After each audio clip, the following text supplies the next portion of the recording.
I'm looking forward to today, and at the same time, I have this burning question, and the question is, what? Why would anybody come to this higher self circle, and what is it that they want or hope they'll get out of it? Or what is the curiosity? Because a lot of times people come to things just for curiosity. I think if I don't really know what it is that you guys want, so I'm just gonna start. And when you, in the course of the conversation, if you come up with something where you're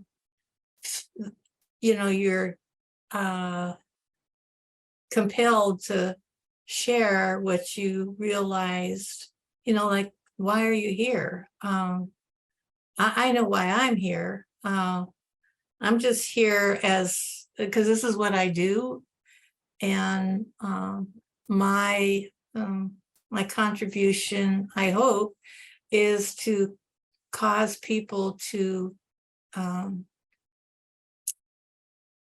know themselves better, and to be able to live a life that they want to live, to have a greater understanding of themselves. So that's really, what this is all about. But I thought I'd start with this.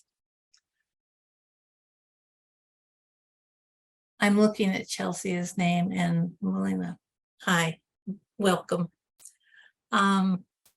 So there's a documentary on Netflix. Let me see what it's called. It's called Cosmic Time Machine. And it's all about the Webb telescope. And I'm sure you guys are all familiar with that the Webb telescope just blew the Hubble telescope out of the water. It's what it brought to us in knowledge about our universe is just amazing. I recommend watching it because it's interesting, and it gives perspective. So I was thinking about the things that I heard on it. Okay, so the Earth is 4.5 billion years old. There's 50 galaxies. Remember, we think about our galaxy and we're so impressed with it, right? Well, there's 50 of them in our Milky Way. And there's 2 trillion, that's a T, there's 2 trillion galaxies in the observable universe. Like the Webb telescope allows us to see farther and farther out, but nobody really knows if they're seeing all of the universe. So 2 trillion galaxies in the observable universe. And as far as science can conjecture right now, can figure out, is we are not a multiple verse. We are a universe, one universe. And all of this is one universe. And when I read that part in it, or heard that part in it, I chuckled to myself, because we often use the term universe as the all-encompassing truth and knowledge, like God. Like, people don't always use the word God. They might use source or force or universe. And so when I looked at that, I thought I liked how science said what it is. It parallels what it is that we say in spiritual communities, that the universe, we're tapping into the universe, we're hearing the universe, we're getting guided from the universe, that kind of thing.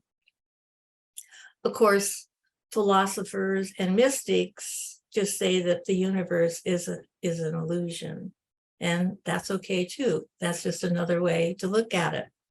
So who cares about all of this? What's that got to do with anything that we're doing in our lives? And as I was thinking about that, I was thinking like in NLP, I just did a chunk up. I mean, we were really at the big, broad. But what we want to do in what in Sanskrit they call sadhana, which is a spiritual path, or what we want to do in our awakening, our learning, our, just becoming clear human beings. What we want to do is bring all that down to our daily life. So it's wonderful to hear things about the universe and mystical things, but it really is of no benefit unless we figure out how might that huge macrocosm reflect in the microcosm of each of us in our lives. Like how do we live our lives? How do we grow in our lives? And how do we take something as magnanimous and magnificent and unexplainable as the vast universe and realize our place in it and what to do each day, what to do in our life. So our life brings us joy, brings us clarity, helps us live the life that we want to live. And perhaps most importantly of all, it brings us inner peace so that we can, it's not that all of a sudden everything's perfect and we don't have any problems. It's that we're able to step back and understand that this is just life. And so we see it differently as we awaken. As I often say that when people talk about they want to evolve, they want to, experience transformation, that's a great word in everything from spiritual paths to human potential. But really what people want is they want to be clear about themselves. And so that's what this kind of work is about, is to become clear about ourselves. And one of the first things that we always have to look at is how are we showing up?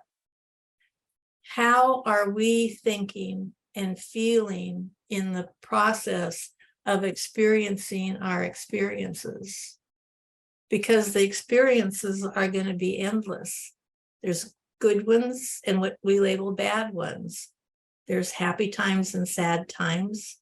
There's rich times and broke times, and there's fat times and thin times. I mean, we experience all of that.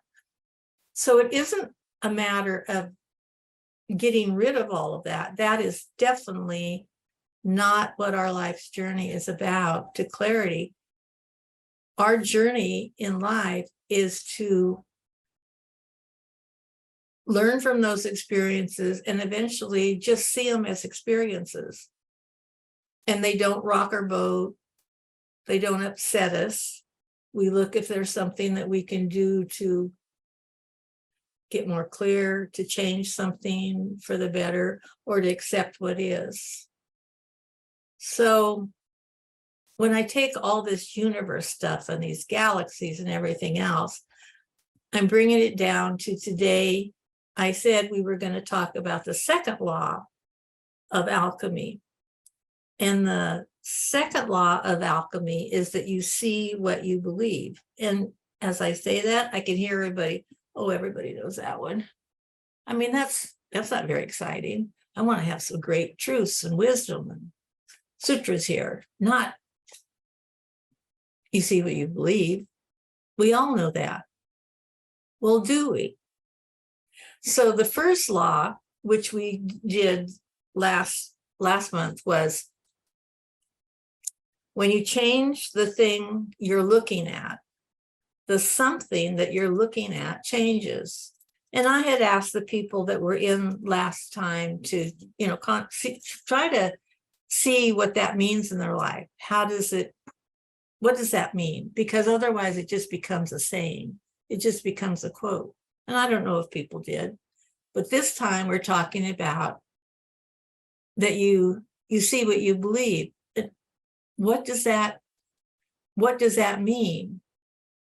I mean, really, what does that mean? That's the thing. When you really understand that you actually do perceive life, translate life, all of that comes from some belief system you have. So if there's something in your life that isn't as you want it to be, you might look at that and see what your beliefs are around that. It's a start. It takes time. You do truly see what you believe, but most people don't know what it is that they believe. So today is about inviting you to start looking at that as you move through your life so that you can see, you can check, is this thing that I'm seeing, if I see that all people are like this, or those people are like this, you see that those people are like this. But are they like this? So I can think of several examples that I've experienced in my life with people. One time I was, I lived in an ashram of an Eastern guru, and I was, people would come and I would give them tours. So this one man, I remember his name was Fred, he came in and I was giving him the tour, and I took him in the huge meditation hall. It held a couple thousand people. And there was pictures all alongside the wall, and the front had the stage, or what they call a throne, just carpeted floor. That's it. There's the pictures and stuff. And the way he was walking around, he had his hands in his pocket and he was like, like looking at everything. And he said he couldn't believe how much money was here. And it struck me, it startled me, because I had never thought of it that way, but he was looking at what he saw as opulence. There really wasn't opulence, but that's what he saw. And I realized that he was a man who had, after getting to know him, struggled and didn't have any money, and wished he did, but that's what he saw. I took another person in, and she was a head of a human potential company. And all she could see, and she was doing the same thing, this looking around. And I brought her when there was a program going on, and all she saw was, she was so impressed because they had big screens in the front of the room so everybody could see the guru. There was a professional cameraman on some kind, just like in Hollywood, sitting in the middle of the room. And she just was, how do they do this? Oh, I want to figure out how to do this. That's all she saw. So for her, it was all about, the production, money, success. It was different. And think about yourself. If you were ever with somebody, a friend, you and a friend are walking down the street, you both meet somebody that you know, and you stop and talk a little bit, and then you depart. Nothing really happened in the conversation. And your friend looks at you and says, "Can you believe that person? My God." And you go, "What?" Because that person had an opinion of the person that you met that was negative. So it didn't matter what they said or how they acted. It would be, can you believe that person? Where you didn't notice at all. So that has something to do with your, what you believe. So what is it in your life that you could identify that you label in some way because of a belief system? Can anybody share anything? Nalini, and Nalini is running this show, and she has to be in a public place. So we might hear a little background, but it's no big thing. Yeah, I'm coming live from Starbucks, so I hope the audio is okay. Yeah, it's interesting because I just started a new job, and I realized that I size people up by their competencies at the workplace, and I either label somebody as competent or incompetent. And if they're incompetent, I can find all the ways that they're incompetent. If they're competent, they could do the same thing that the incompetent person does, but I'm so much more forgiving about it. And I'm looking for the incompetencies of the people that have been labeled incompetent, which I find really interesting because it's just a self-fulfilling prophecy over and over again. Right.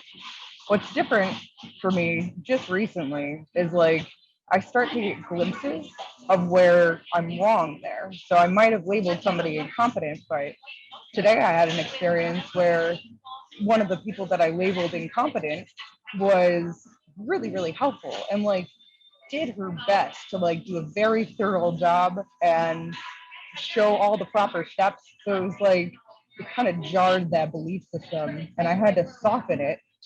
But yeah, I think that's my share. Thank you. That reminds me of the story of the Zen story of the farmer that lost his axe, couldn't find his axe. And just when he was looking, where he thought it would be and everything, couldn't find it. Just then he looked up, and one of the village young men was walking by, and he said, he stole my axe because that's probably the person that stole my axe, because he walks like a thief, he looks like a thief. Yep. And in a little while, the farmer found his axe where he left it. But that's what we do when we think about somebody. When we think this way, it doesn't really matter what they can do. It really doesn't matter. They get labeled in a certain way, and then that's how you see them. That's just how you see them. So what happens is you end up seeing what you believe about this person. It's interesting, isn't it? I think so anyway. Yeah. There's a wonderful Zen story where a student comes to the Zen master, and he said, "Master, when you meditate, do you see or not see?" And the master said, "Well, I both see and don't see." And the student said, "You didn't know what that meant." And the master said, "Well, I don't see the good, bad, and right and wrong, but I do see the waverings of my own mind." I've always liked that story, because if people want to know why doing practices to get yourself to be more clear, why meditation is a powerful, powerful tool, it's so you can live your life understanding that there's always going to be waverings in your mind, and you get to the point where those waverings in your mind don't affect you. They're just waverings in your mind. So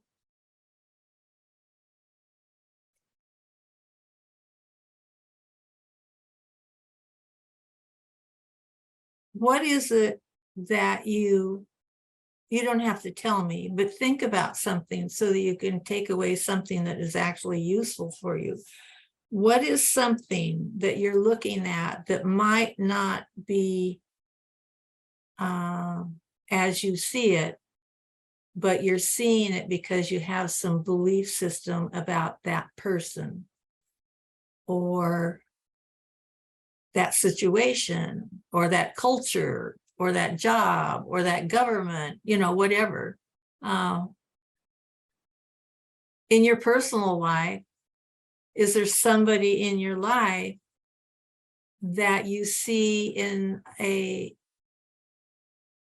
I wouldn't worry about changing it if you're seeing them in a powerful, positive way, but usually we're talking about not seeing them that way. Is there somebody in your life that you have a lot of opinion about how they are, and that person just proves it to you every time that they are like that opinion you have? They're incompetent, they're selfish, they're bad, they don't care about you. Is there somebody like that? Think about it, because if you can find one person and you can understand that you're seeing them through a belief system that you have about them,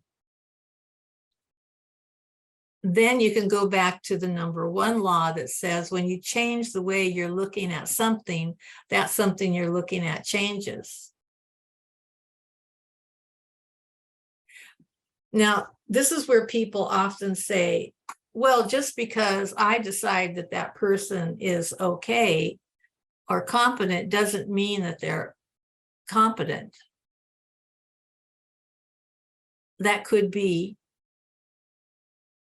but your opinion of their incompetence will change once you realize that you are building on your opinion of them being incompetent because of what it is that you believe about them. And then what about yourself? What do you believe about yourself? And you just see it all the time. You're not successful. You're not thin enough, whatever. What is it about you that you see yourself that way because you have a belief about yourself? These are important. This is how we learn and grow, is looking at ourselves and our own responses to life. How we respond to life changes dramatically as we become more and more clear human beings. It's an amazing concept. So one of the things that I ask people to do is to do some kind of meditation, but do they, well, once in a while. But I'm telling you, meditation is really key, but it doesn't have to be, don't make it so hard that you don't want to do it. You don't have to sit in a yogic position and wrap your legs all in knots.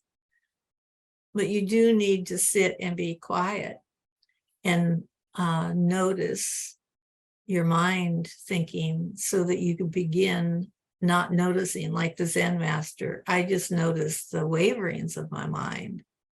It's like there's no attachment to it.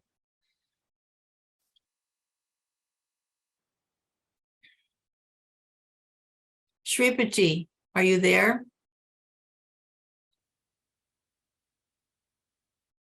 Yes, That's ma'am. not. Oh, there he is. What Yeah, does this mean to you? well, it brought up a question I have with regards to the word story and the word belief. So I understand that, for example, how something occurs to me might be my story, But is there a distinction between a belief and a story? Is a belief just a story I kept telling myself in that sense? Well, your belief creates the story. I gotcha. The story is the thing that comes out of your belief. I see. You Okay. could say it's what comes first, the chicken or the egg, but the story, you could come up with a story, but the story isn't going to occur to you unless you have a belief about it, you know. So then, totally, that makes a lot of sense. Then my next question is then, how might we work with being more flexible with our beliefs? Like, sometimes it feels like it's chunked up too much that I can't even comprehend it because it's so much of a given. You know, I'm having a hard time really hearing you clearly.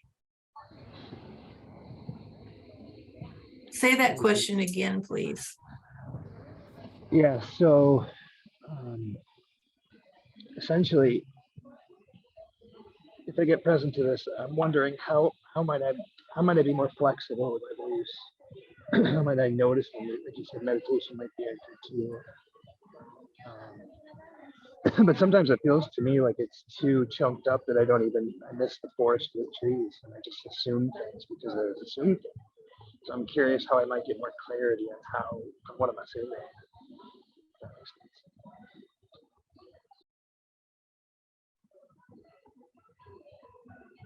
So you're just looking at a big problem or a big thing, and there's lots of little things that contribute to it. Is that what you're saying?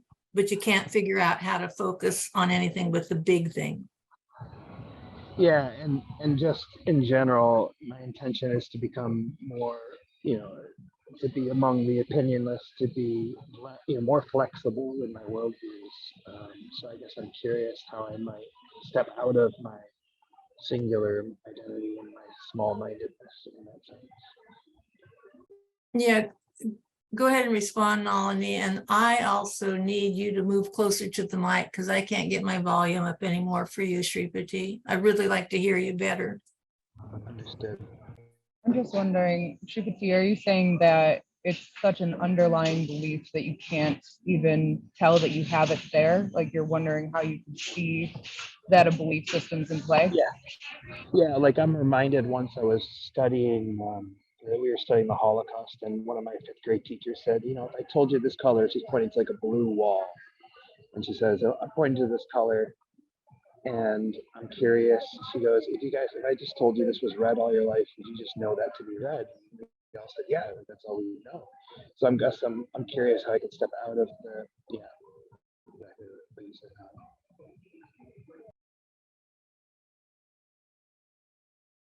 Answer him, Nalini.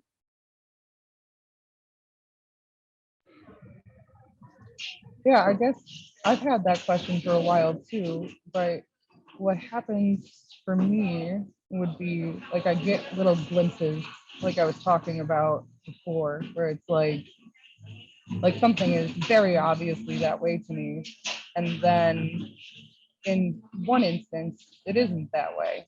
So like I notice that, and Debbie says often in the awareness things shift. So it's like in that awareness right there, I kind of note that, and then I see other examples that come through.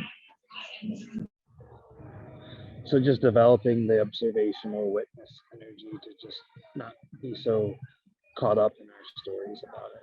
Is that kind of your vibe? It's about not being caught up at all in the stories. However, it will not work to say, okay, I'm just not going to get caught up in my stories, because you're still going to get caught up in your stories. You're actually affirming that you're going to get caught up in your stories. It takes time to become a clear human being that doesn't have reaction, and to be able to not get caught up like the Zen master said, not getting caught up in right and wrong, good or bad. Oh, this is working, this isn't working. And just knowing that it's the waverings of your mind. But that takes time. And that's the most important thing. That's the most important thing, is to understand that you are working on yourself. You're looking at your response, your reaction to life, and that's where you learn and that's where you grow. It isn't a matter of just learning a concept and then you hear this concept and so you change. And then what happens is you hear the concept and you don't change. And so you think there's something wrong with you. You just, I'm not getting this. Somebody give me the answer. Somebody give me the answer, because that isn't the answer, or I'm just dense. Yes, Naomi.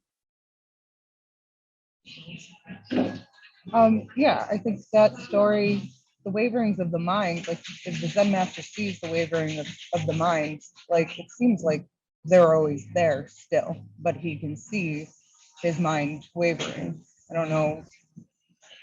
That's been my experience at this new job. Like I can still see the hard judgments happen. I'm not hooked in them as much as I used to be. Exactly. That's, the reason that we meditate, I mean, you could ultimately say that you meditate to merge with God or the universe, whatever. That's true, but there's a lot of stuff that has to happen before that.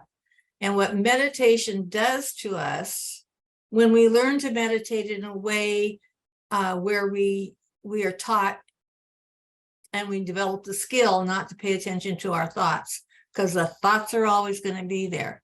But when we learn, when we're meditating, and say the concentration is a Zen meditation where you're doing numbers to 10, you in breath, out breath 1, in breath, out breath 2. You go up to 10 and you start all over, and you think you're really paying attention and you're really focused, and this is easy, but then you realize you're at 19 or 49 and you don't know where you went, but you certainly went down that rabbit hole with your thoughts. So when you do that, it's like going to the gym to build muscles. You're building focus muscles. You're building the muscles of noticing that these are just waverings of the mind.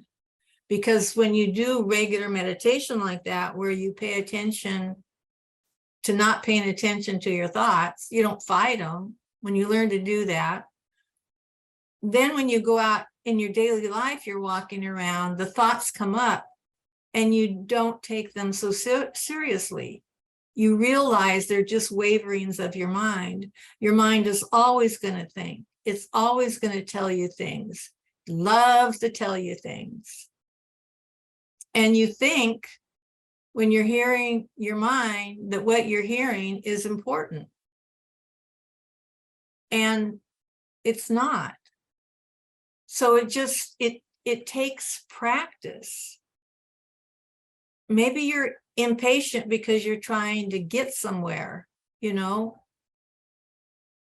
you think you're not getting somewhere. But I bet if you looked at your life, this is everybody. If you're looking at yourself right now and you're going, I wished I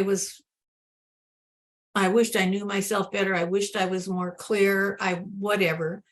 But if you look back in your life,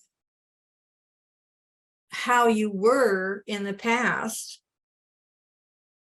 surely you can see that you have become more clear, that you've improved in the sense that you're realizing who you are, not that you really have to improve.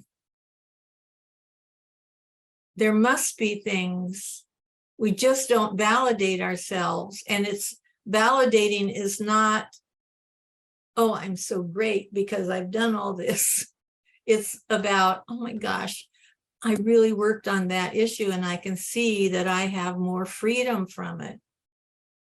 And that's really having freedom from the things that trouble us. Doesn't mean that they go away. It means that they don't hold you down. They don't bury you in concern and worry. There's a story. I wondered why this story came out, but I think this is for you, Shripati. It's for everybody, but this conversation is great.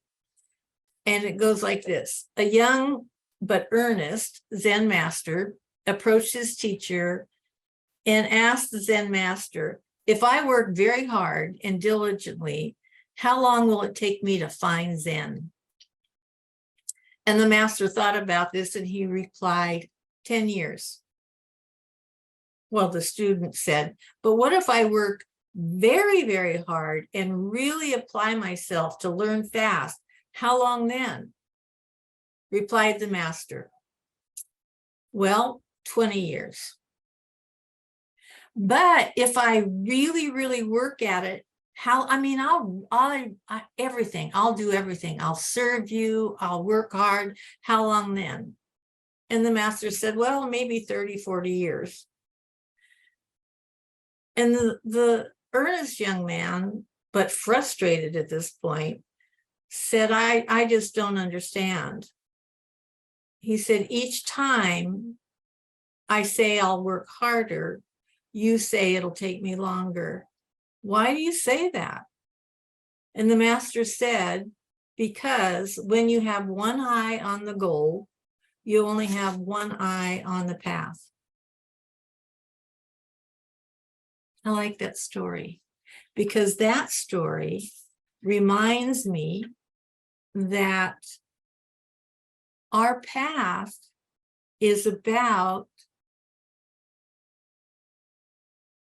transcending in our daily life. And that includes doing some practices. It includes doing self-inquiry. But it's just living our life and understanding that if we can take one thing and look at, you see what you believe, what does that mean to me, and notice how it shows up. And believe me, after this conversation, you're going to notice it. You're going to notice it, that is this really true about this situation or this person? Or is just the way is this confirming my belief? That might not be accurate. It's a great tool. There's nothing mystical about it. It's just really practical. But alchemy is about change. The old concept of it was turning iron into gold. And that's what we're doing. We're transforming ourselves. That's spiritual alchemy. And we do it by formulas like this. Look in our life and realizing, I have this whole story, this opinion, this belief system about this person or this thing. Where did that come from? Where did that come from? It's self-inquiry. Any comments, anybody? Yeah, that's very helpful. I'm noticing that those prompts are very supportive. Just like, where did this come from? I found when studying a lot of psychology that quite often in my assessments was a significant amount of projection.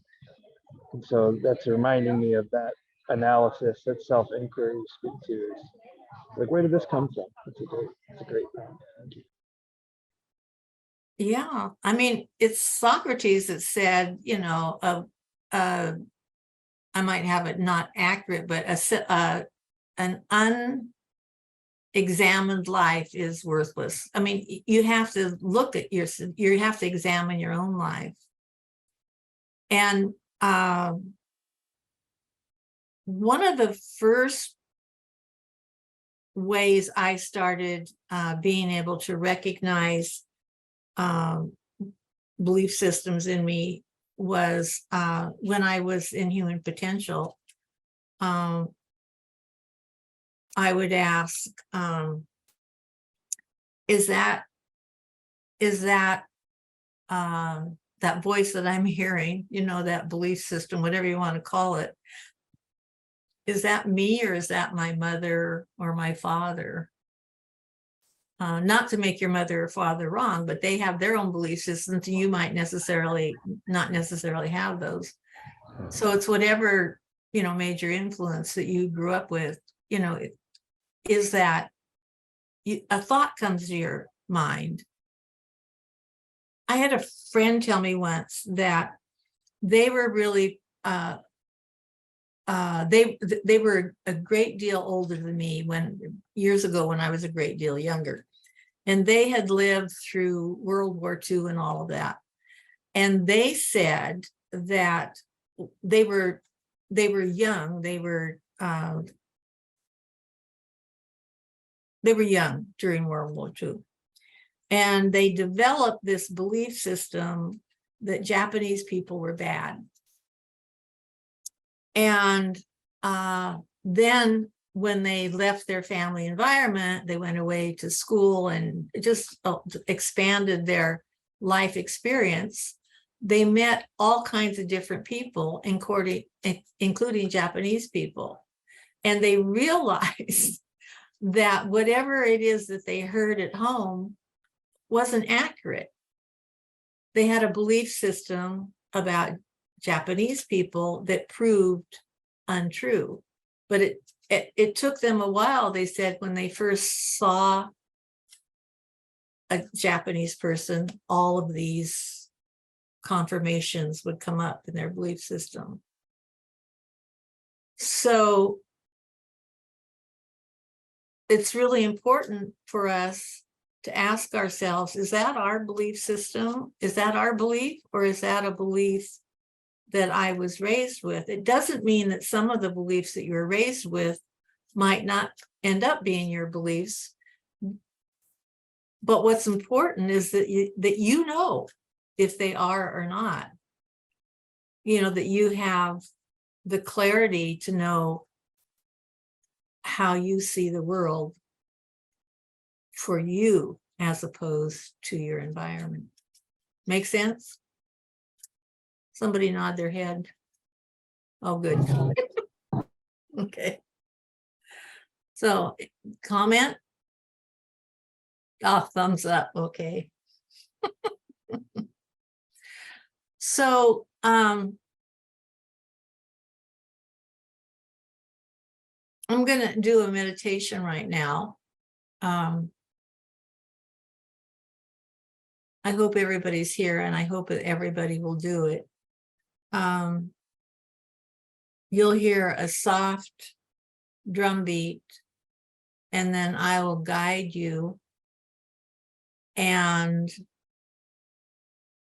then I won't be guiding you anymore. I'll just be doing a medicine drumming for you. Now I invite you to find a comfortable position and close your eyes and relax and really allow yourself to experience the meditation, because there's a lot of healing in it, and there's a lot of expansion in it. So shifts could happen in the meditation. So let's just do it. And I have to, okay, is it on or off, guys? The original sound. On. Okay. One of these days I'll remember that.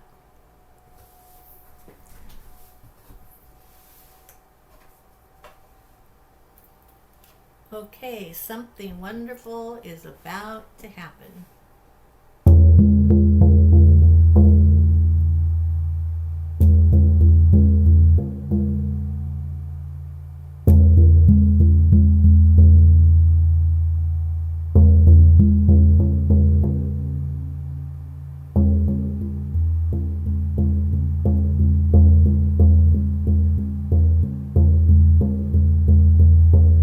Feel the beat of the drum.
Everybody back?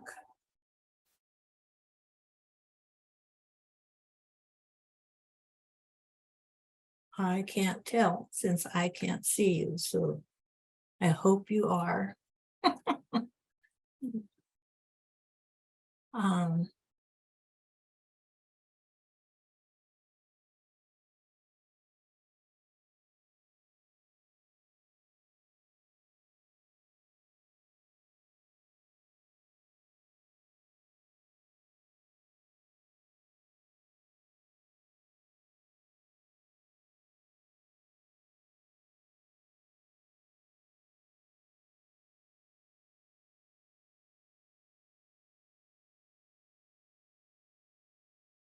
Shripati, are you back?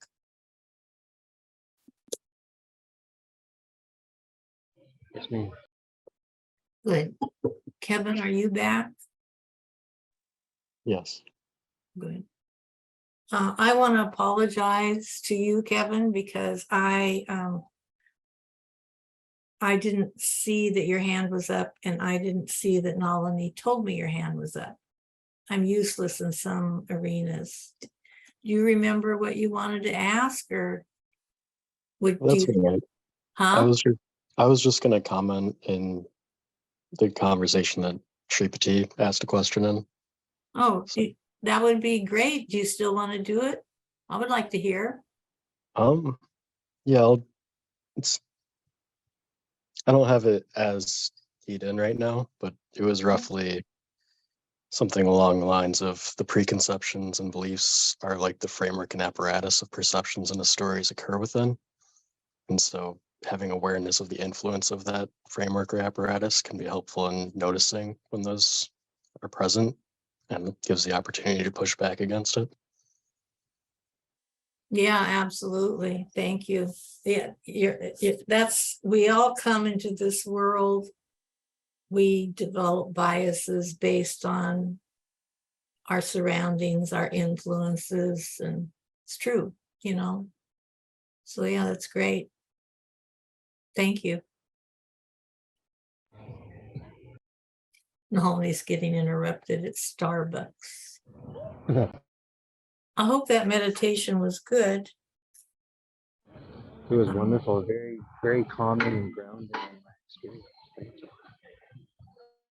Well, I personally can always tell about the receptivity of the people that I'm doing the drumming for based on what the drum does. And the drum was really, really singing. So yay for you, yay for all of us. So I don't have anything more to say. I think this is, I think I'm supposed to go longer, but I don't have anything more to say. I'm not supposed to go longer? It's only 12 to 1? Oh, then I'm okay. I don't want to cheat anybody. I got mixed up. Okay. Well, I just want to thank everybody for sharing their time with me, as I am so grateful. It always it just always opens my heart even more and makes me even more grateful when I get to spend time with you guys. So I hope you come back next month, invite your friends, and let's just get together and continue this journey together. So I love you. May we all walk in beauty.